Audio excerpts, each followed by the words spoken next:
Something more than just a gift. By Christina Isabel Jaller Acosta. He was a very lonely 10-year-old boy with no friends. Everybody rejected him, and this was something that made him sad and extremely shy. His world started to fall apart until one day, not long ago, he met a young, beautiful girl at a park. They were both sitting on the same bench. Hi, my name is Eliza. What's yours? He didn't answer as he was too shy and scared to talk to her, something that made him start looking in another direction. I'm new in town and I would like to meet new friends. He remained silent. He was feeling very uncomfortable with the conversation and had started to move towards the other end of the bench. He wanted to be as far away from her as possible just because he was afraid that she would reject him too. After all, he was already used to being rejected by everyone he knew, especially his classmates, who saw him as a monster. Eliza was not used to people not answering her questions, so she continued talking. Can you speak? Are you deaf? The boy was starting to panic. His body was shaking and he was sweating a lot. Eliza saw this and felt awkward. I'm sorry, I didn't mean to scare you. He finally talked to her with a trembling voice. My name is Bill, but I don't think you should be talking to me. Why not? Because I am a monster. I don't want to hurt you. But you don't look like a monster. He stood up and left the bench. Eliza started following him, not understanding what was going on. Bill tried to hide from her, but she kept on following him wherever he went.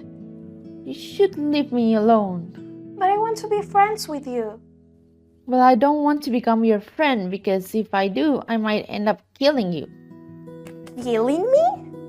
Why? Because I'm a bad person. But you don't seem to be one. Bill was starting to feel annoyed by her and was wondering if he could reveal to her about his special ability. On second thought, he realized that if he told her about it, she might get scared and leave him alone for good. I am not a normal kid, you know. I have evil superpowers. Eliza started laughing. What is that you can do that makes you special? It's not like you could make things move without even touching them. Bill sighed. Well, as a matter of fact, I can do that. Do what? Move things with your mind? Yes. Prove it. He searched for the most beautiful flower in the park, which was tough because the park's territory was very extended, and finally, he found a red tulip. He attracted the flower and gave it to Eliza, who was fascinated with that great ability that Bill had. Bill was in disbelief as he was not used to people reacting this way once they found out about his telekinetic powers. Thank you, Bill. This is my favorite flower. His mother got extremely surprised to see him coming inside the house with a smile on his face. He told his mother that he had just met a girl that accepted him with his special ability. His mother was glad to hear that. He met with her every day during spring break just to talk and have fun. Every time they were together, he felt butterflies inside his stomach. He didn't know what that meant, but he knew that it had to be something good since he felt it every time he saw her. That feeling of happiness didn't last long as his classmates started to ignore him again as soon as he went back to school after spring break. Every time he got close to them, they just moved away. He didn't know why Eliza treated him well, but he wanted to see her again as she made him feel loved and that he mattered. Kids, I need your attention, please. There's a new student with us today. Her name is Eliza Robinson. Eliza, would you please stand up in front of the class? Bill, who had his head down, was surprised to see her. Eliza was going to be in the same class as him. She was astonished when she saw him there too. Everybody got shocked when she sat next to Bill. I didn't know that you studied here. I didn't know that you were going to be my new classmate. When he got back home, he told his mother that Eliza was his new classmate. When am I going to meet her? Whenever you want to. His mother convinced him of inviting her over to eat dinner the next weekend. Although hesitant at first because of them not being rich, he agreed to invite her over. Bill lived with his parents in a very small house with only 2 bedrooms, 1 living room, 1 kitchen, and 2 bathrooms. He asked her to go over to his house to eat dinner, thinking that she was going to say no. But to his surprise, she accepted. The day of the dinner came, and his mother was anxious in meeting her. Suddenly the bell rang. His mother ran to open the door, and she was astounded with what she saw. A beautiful and kind young princess was coming into her house. When Eliza had finally entered her house, Bill's mother was surprised with her kindness and good manners. She had never seen such a delicate and polite girl in her whole life. They talked for long hours until Eliza's father went to pick her up. 1 whole week had passed, and the weekend had come again. This time, Eliza was the one that invited him to eat dinner at her house. She lived in a huge mansion with her father, her grandmother, and her younger sister. Her mother had died when she was only 3 years old, so she didn't remember much about her. The mansion had 4 rooms, with 1 bathroom each, 1 extraordinary backyard, 1 huge swimming pool, 1 bar with a wine cellar, 1 kitchen, 1 living room, and a garage. Knowing that tulips were her favorite flowers, Bill showed up with a beautiful bouquet made of them. At first, her father didn't like Bill because he seemed to not be from the same socioeconomic class as them, but when Eliza told him what Bill could do, the situation got even worse. Bill could sense that her father didn't like him, so he got nervous. He tried to stay calm, but this just made it worse. He was sweating from head to toe. Eliza tried to make things better. Bill, could you please make something levitate so my dad can see what you can do? Bill looked around the dining room until he found a vase made of glass and lifted it up. Eliza's father felt anxious since it was a very valuable vase for him because it had belonged to his late wife. Bill sensed his anxiety, got scared, and dropped the vase on the floor, breaking it into pieces. Eliza's father was so furious about it that he scolded her into the kitchen. You can't hang out with that boy anymore. But he's my friend, Dad. I don't care. He broke your mother's vase. He's a monster. Just imagine all the harm that he can do to you too. And besides, he's not even rich as we are. When she got out of the kitchen, she found out that Bill was crying. He had approached the kitchen and heard the conversation. Why are you crying? I knew that coming here was a bad idea. I should leave now. Bill, wait. I know you didn't mean to break the vase. It was just an accident. Breaking the vase is not the problem. I am. Bill left Eliza's house heartbroken and crying. Did you see what you did, Dad? You made me lose the only real friend that I had. I made you a favor, young lady. No, you didn't. I hate you. Eliza raced to her room crying. As the days went by, Bill grew farther apart from Eliza. She tried to talk to him, but it was of no use. He was still feeling bad because of how her father had treated him that night. He didn't dare to speak to her, no matter how hard she tried. Finally, one day, she didn't show up at school. Several days went by, and she was still absent. Bill was growing worried about her. One day, Bill turned on the TV. He found out that some guys had kidnapped Eliza from her mansion while watching the news. Her father was so sad and worried that he had decided to offer a huge amount of money to the person that could capture the kidnappers. Bill decided that he was going to find her.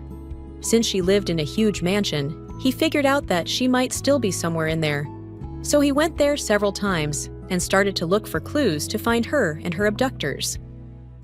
One day, while looking for clues inside Eliza's mansion, he secretly heard a conversation between 2 of her bodyguards in which they said that they were going to ask her father to give them the money for the rescue, or if not, he wouldn't see her again. He had found the abductors, but where was Eliza?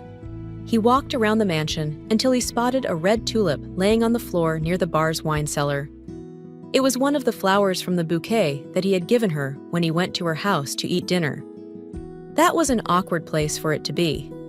She must have been walking with it in her hands when she was kidnapped. He approached the flower and picked it up. While doing so, he accidentally touched one of the wine bottles that was in the cellar. There was a noise, and the cellar moved to reveal a secret passage.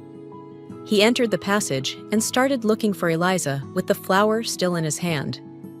He thought that she wasn't inside the passage until he heard a scream, and he started to run to where the screaming came from. Eliza, not knowing who entered the secret passage, continued screaming in terror. Please, don't hurt me! Bill recognized her voice and got extremely excited. Eliza was there. He had found her at last. He decided to make the tulip levitate to let her know that he was there to save her. When Eliza saw her flower, she was speechless. Eliza was tied up with strong chains on an uncomfortable chair inside a dungeon. She could not comprehend what was going on until she saw Bill walking towards her. What are you doing here? I came to rescue you. Suddenly, he felt a pair of extremely big, strong hands on his shoulders. He heard some evil laughs. You thought you could save her that easy, didn't you? The kidnapper immediately tied him up with chains on a chair next to Eliza. What are we going to do now? Bill looked around and saw the keys that could be used to open the lock of the cell hanging outside of the dungeon. If only I could reach those keys. Wait a moment. I can do that. I can use my mind. So what are you waiting for? Get the keys. Bill tried to reach the keys that were hung outside of the prison cell, but it was very difficult since the dungeon was huge and he did not have enough force to reach them. Finally, he reached the keys, untied himself and Eliza, opened the cell, and got out of there. Unfortunately, when they were finally reaching the end of the passage, they came across two big men, the kidnappers. One was in front of them, while the other one was behind. Where do you think you're going? Bill visualized the door of the passage and tried to open it. When he finally reached it, he tore it away from the wall, hit the two kidnappers with it, grabbed Eliza by her hand, and started running as fast as he could. The abductors were after them, but they couldn't catch them. Bill and Eliza got out of the secret passage and closed its door and the wine cellar, trapping the kidnappers along the way. Eliza's father had heard the noise that the wine cellar had made and ran to the bar, just in time to see both kids closing it. He was thrilled beyond measure to see his daughter alive again, but was angry at Bill. I am calling the police on you, mister. How dare you kidnap my daughter? No, Dad, please, listen to me. He saved me. Your bodyguards were the abductors, sir, not me. Liar! Bill and Eliza tried to reason with him, but were unsuccessful. Suddenly, they heard steps coming from behind the wine cellar. Eliza's father opened the secret passage and was surprised to see his two bodyguards emerge from it. They were extremely scared to see him there. This made him realize that the children had been telling the truth the whole time. He called the police, who came quickly and captured the kidnappers. I'm sorry for judging you wrong, Bill. Don't worry about it, sir. Are we friends again? Only if your dad gives you permission to hang out with a monster like me. Absolutely. You are not a monster, Bill. The news spread out. Eliza's father tried to give Bill the amount of money that he had promised on TV, but the boy refused, stating that all he wanted was for Eliza to be safe and to become his best friend. For the first time, Bill felt proud of himself. His classmates had learned a valuable lesson. You may be different and still have a good heart inside of you. 20 years later, Bill and Eliza got married, but that is another story for another day. Thank you for tuning in. This was Something More Than Just a Gift.